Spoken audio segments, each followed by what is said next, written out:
This is the Late Round Podcast with your host, JJ Zachariason. Todd Gurley is returning to Georgia to play for the Falcons. Atlanta got a pretty friendly one-year deal, and it presents a good opportunity for Gurley in fantasy football.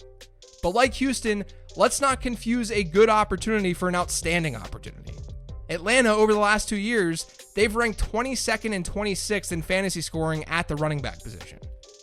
You might say, but Todd Gurley is better than what they had before. He's a better running back. And I'd say, sure, but we also know that situation drives running back value more than the running back himself. There have been tons and tons of studies on this.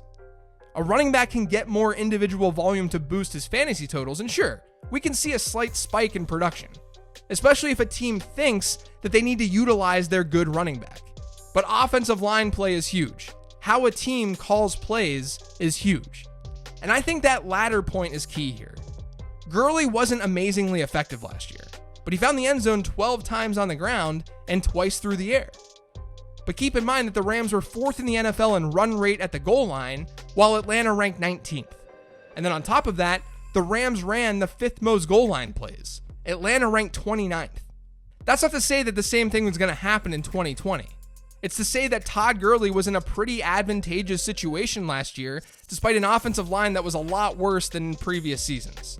And Atlanta is not an automatic upgrade at all, especially if the Falcons continue to lean on the pass a little bit more close to the end zone, even without Austin Hooper.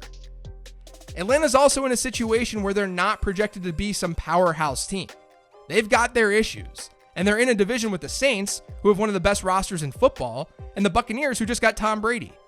If there are negative game scripts, and we should expect some negative game scripts, then we might not see the Falcons become so much more run heavy to really allow Gurley to hit that 250 carry mark. And then on top of this, Atlanta is still a candidate to take a running back in the draft.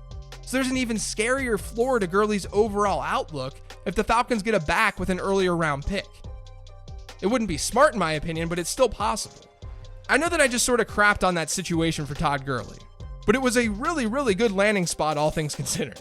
My initial projections have Gurley with 235 attempts, about 61 targets, and if nothing changes, I do think he's got an opportunity to be a lower-end RB1 in fantasy this year. But there are risks.